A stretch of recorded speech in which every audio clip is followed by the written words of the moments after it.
I used to work at a small-town movie theater in Vermont, the kind that still had creaky velvet seats and the smell of buttered popcorn clinging to the carpets no matter how many times you vacuumed. It wasn't a big corporate multiplex. It was a family-run theater, built back in the late 1940s, hidden on the edge of town, surrounded by trees so dense that you could barely see it from the main road unless you knew where to turn. Everyone in town called it the Pine Hollow Theater. When I was 19, I took a part-time job there after school. My main job was cleaning the aisles after the last showing, taking out the trash and locking up. It wasn't much, but I liked the quiet. The manager, Mr. Daniels, was a wiry man in his late 60s who had worked there since he was a teenager himself. He always joked that the theater was haunted by bored teenagers from the 50s. I laughed it off, though the way he said it always carried a hint of seriousness. The place had its charm, but there was something strange about it too. The lights flickered a lot, especially in Auditorium 2, the oldest part of the building. The projector room upstairs was cramped and smelled of burnt film, and sometimes I'd hear faint whispers coming from there even when I was alone. I assumed it was just sound from the speakers leaking through the vents. But sometimes, the whispers came when the power was off. My first real experience happened late one Saturday night. I was closing up alone. Mr. Daniels had already gone home, leaving me with the keys. The last show was over around 11:30 p.m. I did my usual rounds, sweeping popcorn, checking the bathrooms, turning off the neon marquee outside. I had one last thing to do: go up to the projector room to make sure everything was shut down properly. The stairs up there creaked under my weight. It was a narrow corridor, lined with faded movie posters: Casablanca, Psycho, The Exorcist, all curling at the edges from decades of humidity. I opened the heavy metal door to the projector booth, expecting silence. But I heard the faint hum of one projector still running. I frowned. That was impossible. The movie had ended nearly an hour ago. The reel spun lazily, clicking and flickering, throwing pale light against the far wall where the window overlooked the empty auditorium below. On the screen was a strange black and white image, not from any of the films we played that night. It looked like old footage of an audience sitting in the theater itself. Men in suits, women in long dresses, watching something I couldn't see. I stepped closer to the window. Down below, the seats were empty, but on the screen, the audience was packed full, row after row of ghostly faces staring straight ahead. And as I watched, one of them, a man in the front row, turned his head. Slowly, until his face was looking directly at me through the projection window. I stumbled back, nearly tripping over the film reel. The man's mouth began to move like he was whispering something I couldn't hear. Then the projector suddenly shut off, plunging the booth into darkness. I bolted down the stairs, heart pounding, nearly dropping my keys. I locked up without finishing my rounds and sped home. I didn't tell Mr. Daniels the next day because I knew how it would sound, like a sleep-deprived kid freaking himself out. But something changed after that night. Every time I worked late, I started to feel watched. Like the air itself inside the theater had eyes. I'd hear faint clapping sounds coming from empty auditoriums. The popcorn machine would start whirring by itself. The old ticket booth light would flicker on, even when I'd unplugged it hours before. One night, Mr. Daniels mentioned something offhand that froze my blood. We were restocking candy at the front counter when he said, "You know, back in the 50s, a fire broke out here. Burned the place down halfway. Killed almost everyone who was inside watching a midnight show. They rebuilt over the same foundation a few years later." I stared at him. "Wait, people died here?" He nodded. 17 of them. The projectionist, too. They say he fell asleep in the booth. Smoke got him before he even knew what happened. Then he smiled faintly. Sometimes, when I'm up there alone, I swear I still hear that projector running. That night I stayed after closing again. I told myself I wasn't afraid anymore, that I'd go up to the projector room and face whatever was going on. The air was colder than usual, my breath visible as I climbed the stairs. When I reached the booth, the door was slightly ajar, though I was certain I'd closed it earlier. Inside, the old projector sat still. No film loaded, no light on. But a faint glow pulsed from the far corner of the room like candlelight. There was something written on the wall in what looked like charcoal. A sentence: "The show never ends." I felt the air shift. A faint buzzing sound filled the room, and suddenly the projector whirred to life again. I didn't touch it, I swear I didn't. This time the film wasn't of an audience. It was of the theater itself. From outside, deep in the woods, looking in through the glass doors. The footage was grainy, but I could make out a single figure standing inside the lobby.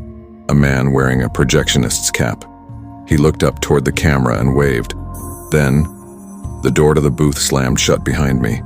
I ran to it, pulling on the handle, but it wouldn't budge. The sound of film spinning filled the room as the reel began to play faster and faster, the light flickering wildly. I turned back toward the window and saw something that made my knees buckle. On the screen below in the empty theater, I could see myself, standing in the projection booth, banging on the door, just as I was doing now. Then, in the row behind the image of me, the audience began to appear, one by one, pale and silent, filling the seats. Their faces were blank, but I recognized that front row man again, the one who had turned toward me before. He looked up, raised his hand, pointed toward the projection window, toward me, and that's when I heard the whisper. Faint, but clear.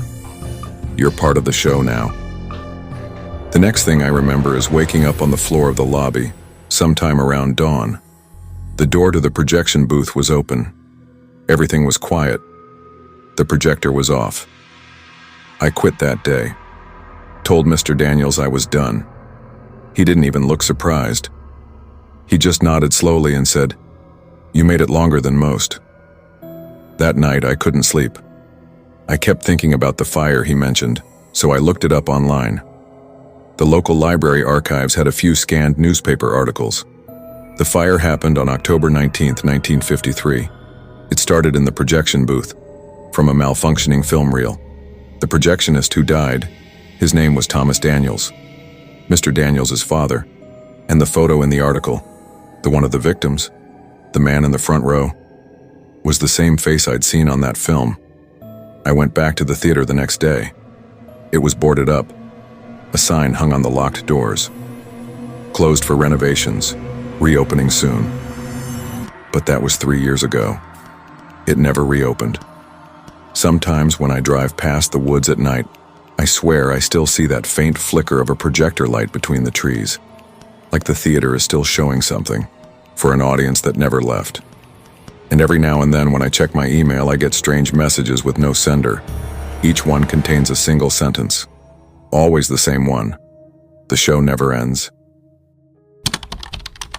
When I was 26, I moved to Chicago after college and rented a small studio apartment above an old community theater on the south side.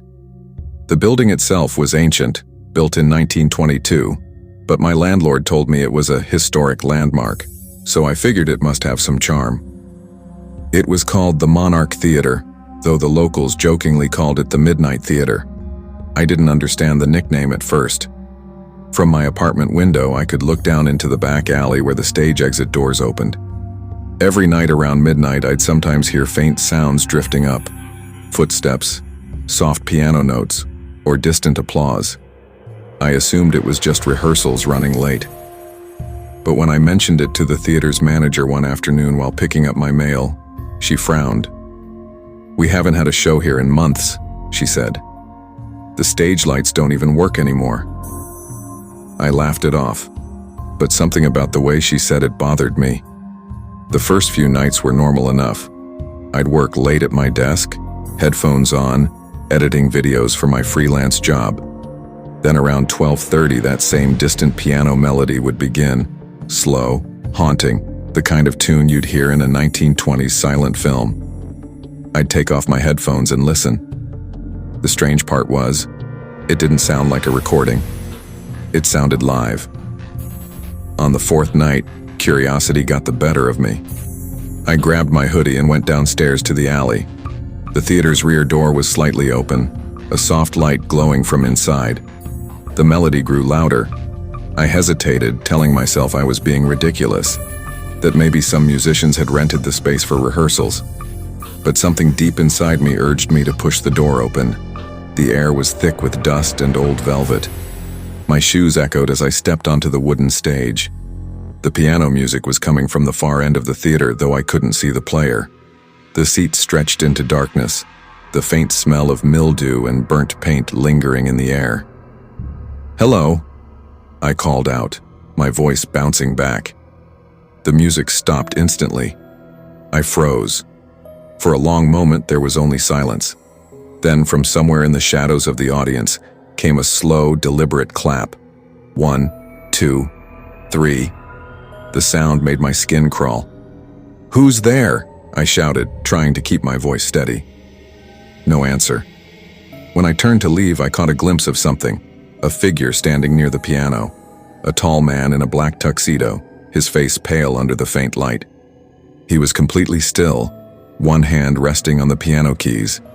His eyes, I remember this vividly, were fixed on me, unblinking. Before I could say a word, the lights flickered and went out. I ran out the way I came, slamming the door behind me. The next morning I went downstairs to talk to the theater manager again. Her name was Elaine, a kind woman in her 50s who'd run the building for over 2 decades. When I told her what I'd seen, her face turned white. "You need to stay out of there," she said quietly. "I've told the owners for years to lock that place up. They never listen." "Who was he?" I asked. "The man by the piano." She hesitated. "There used to be a performer here, back in the 1960s, a pianist named Victor Harlow. He was brilliant. People said he could make a piano cry. He performed here every weekend until one night, during a live show, he collapsed mid-performance. Heart attack, they said. Died right on stage." She looked away. "They say he still plays, every night after midnight." I laughed nervously. "You don't actually believe that, right?" She didn't answer. That night I couldn't sleep. The thought of that piano tune playing below me, of that pale-faced man watching, wouldn't leave my mind. Around 12:20, I finally decided to test it. I turned off all the lights, opened my window, and waited. At 12:31, the first notes began, slow, sorrowful, echoing faintly up through the alley. But this time I heard something else.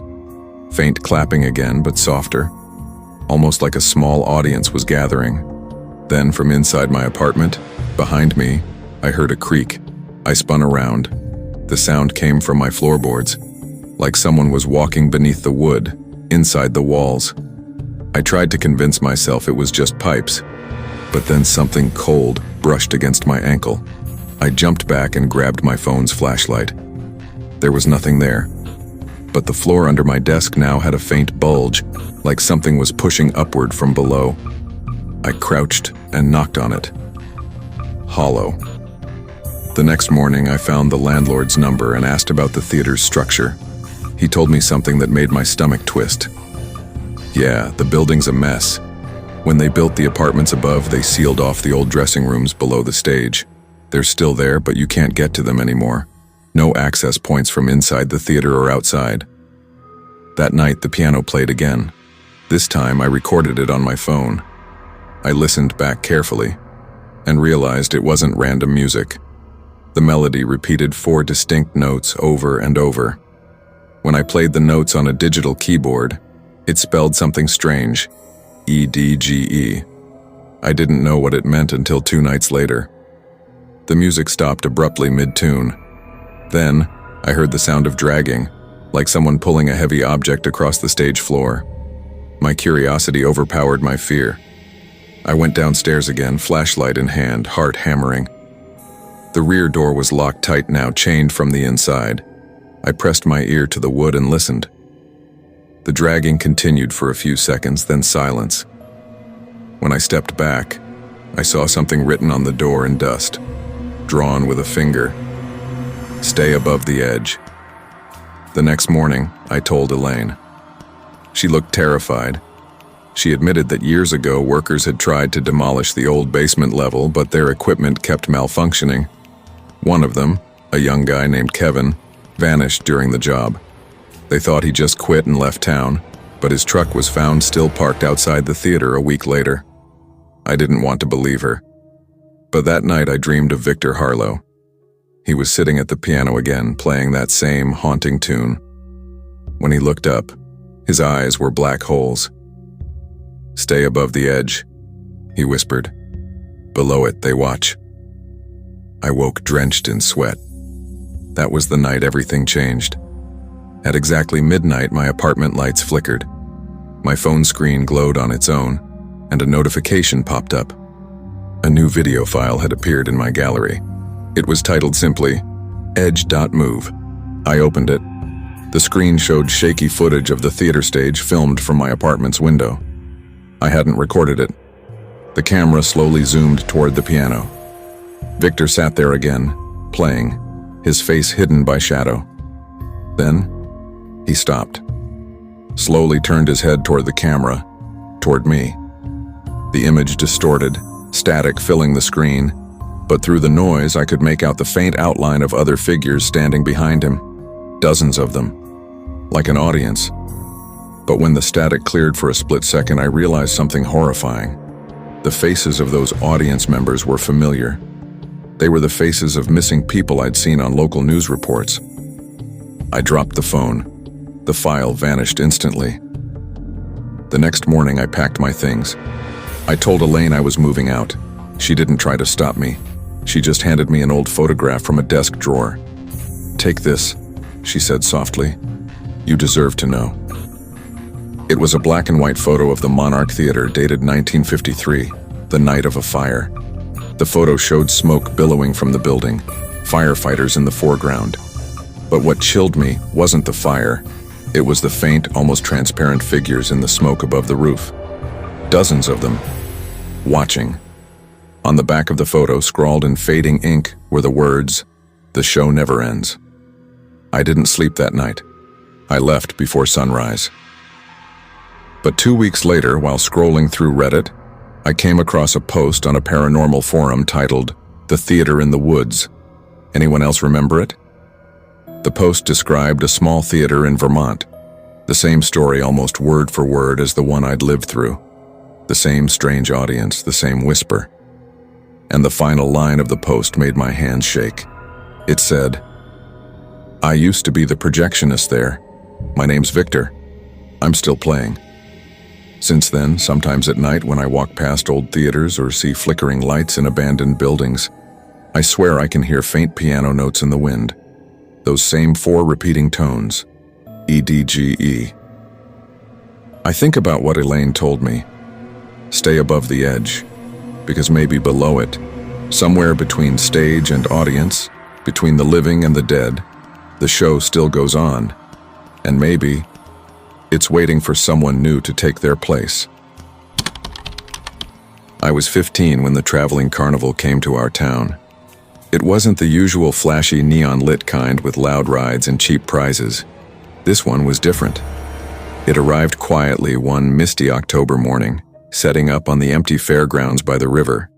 Their banners were made of faded red velvet, their tents stitched with gold thread that shimmered even in the rain. The main attraction was something none of us had ever seen before, the vanishing theater. That's what the hand-painted sign said. The letters looked old, chipped at the edges. Beneath it, in smaller script, the slogan read, "The stage remembers what the audience forgets." My best friend Lucas and I were instantly curious. We'd seen the carnival workers around town. Tall, pale people who never spoke much, always moving in silence, setting up wooden crates and curtains long after midnight. They didn't advertise on TV or radio. It was like they didn't want too many people coming. The show opened Friday night. Only adults could buy tickets, but we were determined. We scraped together enough money and slipped in through the back while the ushers were busy. Inside, it didn't look like a tent at all. It looked like a real theater. Crimson curtains, ornate chandeliers, rows of plush seats. The air smelled faintly of burnt wax and rain. When the lights dimmed, A hush fell over the crowd. A tall man in a black coat walked onto the stage. His face was thin, his eyes gray and glassy. He didn't introduce himself. He simply said, "Welcome to the Vanishing Theater. Tonight we perform what the living dare not remember."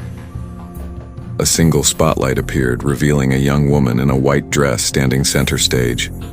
She looked terrified. The man handed her a silver mask and whispered something in her ear. She put the mask on, and the moment it covered her face, she froze. Her body went rigid. The audience gasped as she began to move, almost like she was being puppeteered. Her arms jerked, her head tilted back, and she started speaking in a deep, trembling voice that didn't sound human. Lucas whispered, "She's acting, right?" But my stomach churned. Something about her voice felt real. The performance lasted about 10 minutes. She described a fire, screaming crowds, a man trapped behind glass. The stage lights flickered red, and I swear I could smell smoke. Then the man in black snapped his fingers and she collapsed. The audience applauded nervously. The man bowed. "And that," he said, "was tonight's confession." We left before the second act. Neither of us spoke the whole way home. The next morning, my mom told me a girl had gone missing after visiting the carnival. Her name was Emma, the same girl I'd seen on stage. The police searched the fairgrounds but found nothing. By Sunday, the carnival was gone. Every tent, every trailer, every trace of it vanished overnight. No one believed me when I said I'd seen her. Not the police, not my parents, not even Lucas. He started acting strange after that night, quieter, paler. He stopped hanging out with me altogether. Then, 3 months later, the carnival came back, not to our town, but to one 20 miles away. I saw the news online. Same banners, same name, the Vanishing Theater. I convinced Lucas to go with me again, though he resisted at first. "You shouldn't mess with that place," he said.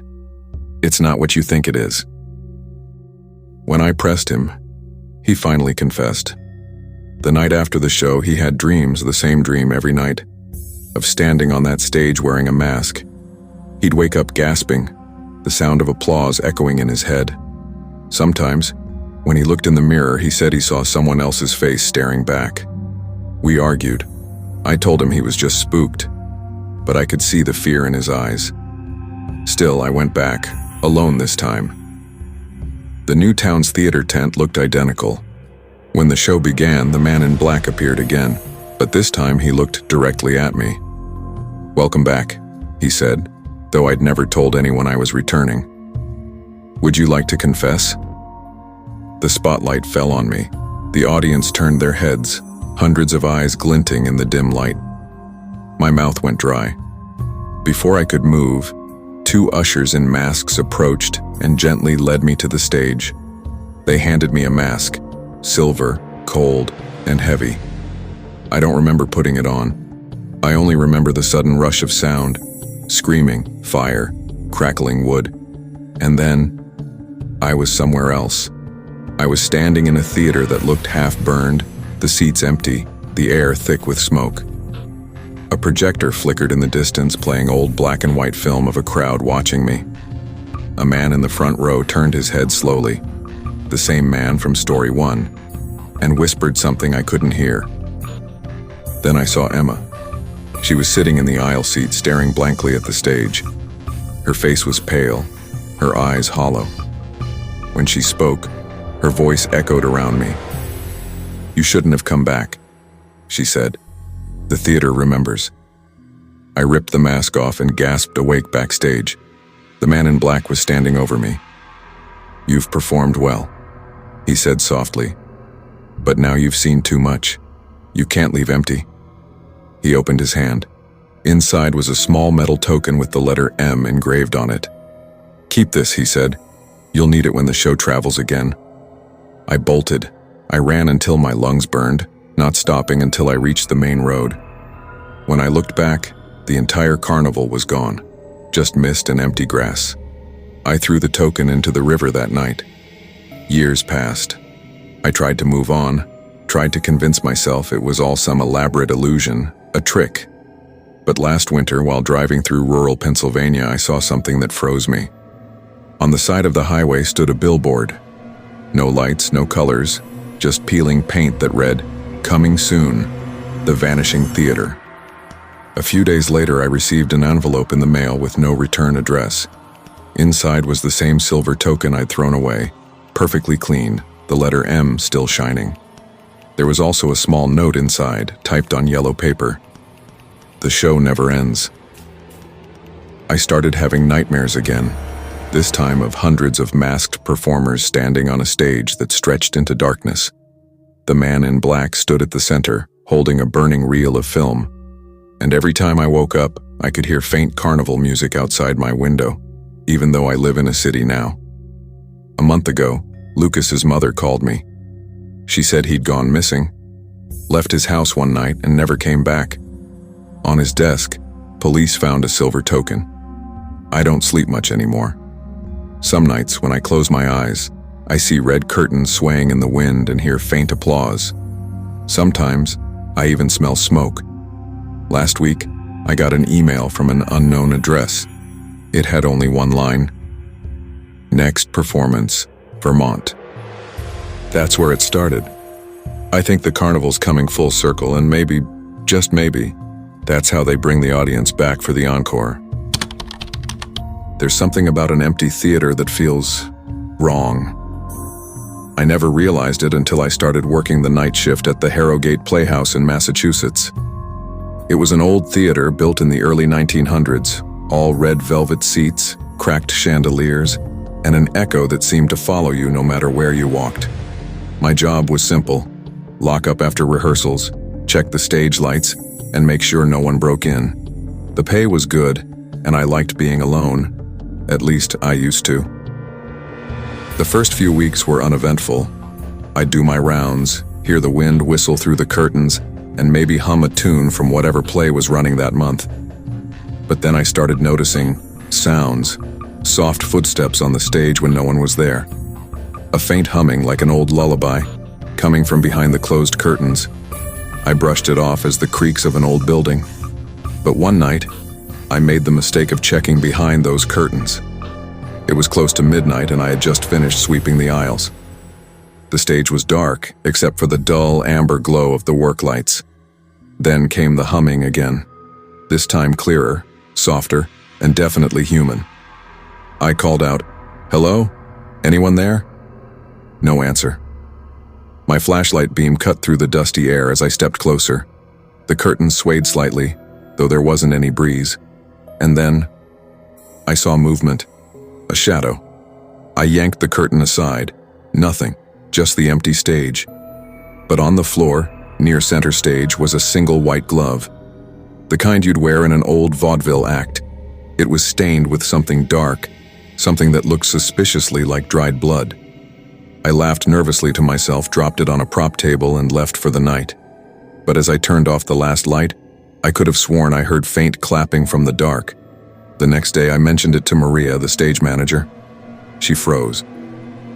"You found a glove?" she asked quietly. "On the stage?" I nodded.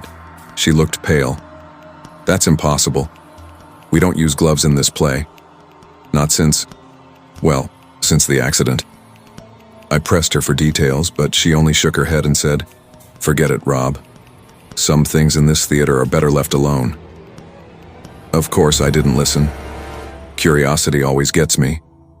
I started digging through old records, newspaper archives, anything that mentioned Harrogate Playhouse. And that's when I found it. The story of Evelyn Crane. She was a performer here back in 1928, a rising star in the theater world. On opening night of The Scarlet Widow, Evelyn took the stage in a stunning red dress and white gloves. Midway through her final monologue, she suddenly collapsed. The audience thought it was part of the act, applauding wildly. But when the curtain dropped, the crew found her lifeless body on stage. Cause of death? Still unknown. That night, when I returned for my shift, something in the air felt heavier. The air conditioning was off, but the theater was freezing. I turned on the house lights, They flickered, then dimmed to a dull red glow. Then, faintly from the stage speakers came a woman's voice. "Ladies and gentlemen, the show must go on." I froze. That was Evelyn's signature line. The speakers crackled again and the old stage lights flickered to life, illuminating a ghostly figure standing center stage. She was wearing a flowing red dress, the same one from the old playbills I'd seen in the archives. Her head was tilted slightly, her eyes empty, face painted in powder white makeup. I couldn't move, couldn't breathe. She raised her hand slowly, and I saw it. The same white glove, darkened at the fingertips.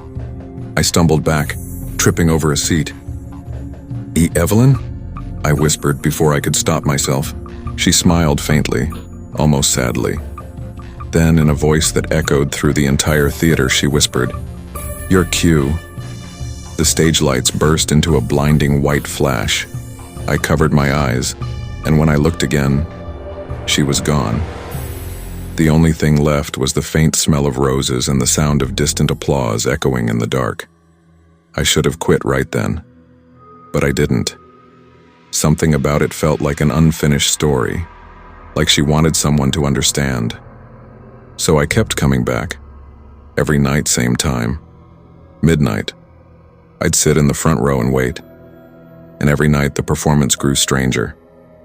One night, I heard voices, male ones this time, arguing backstage. When I checked, I found dusty old costumes thrown across the floor, as if someone had just finished changing in a hurry.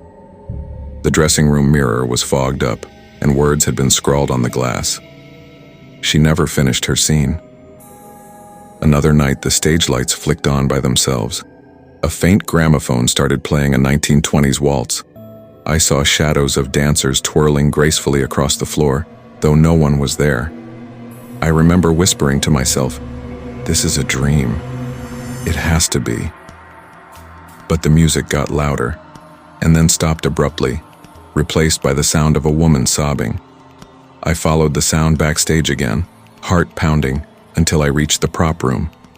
There she was, Evelyn, sitting on the floor, clutching her gloves, whispering over and over, "He did this to me.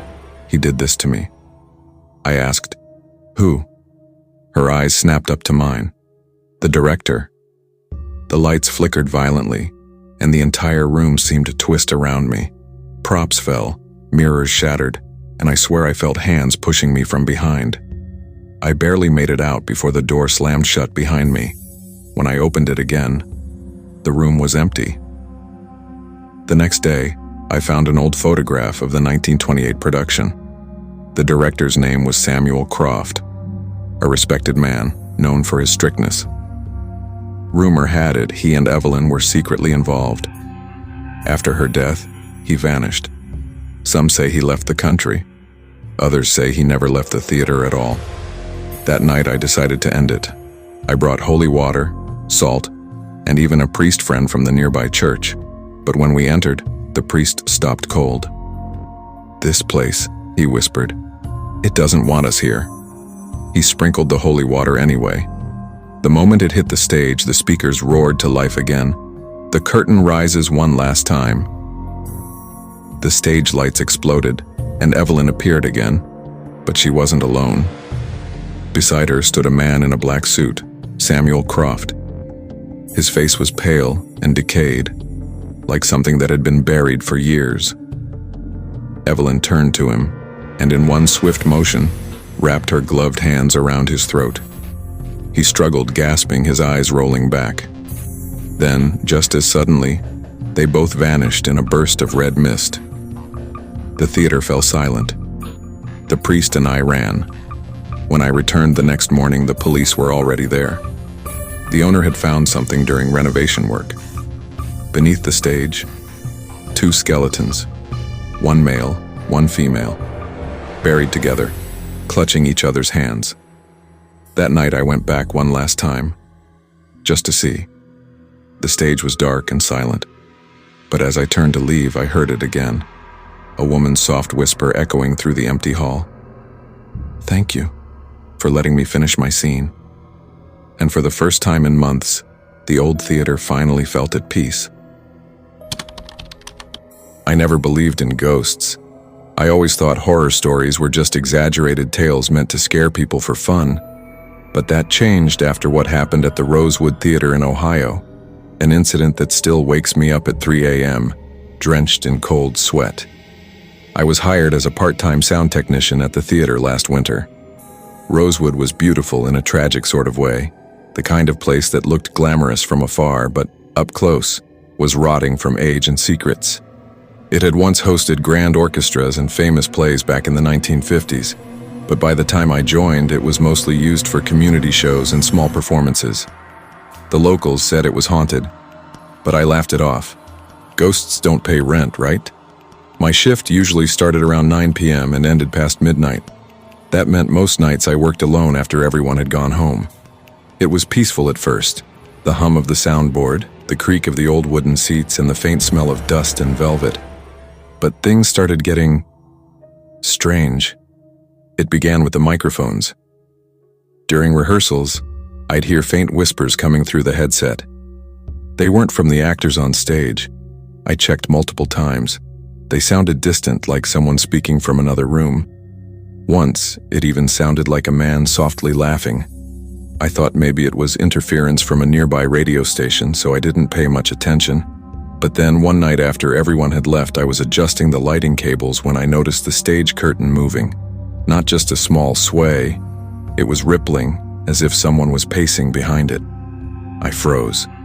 The air suddenly felt colder. I called out, "Hello? Is someone there?" No answer.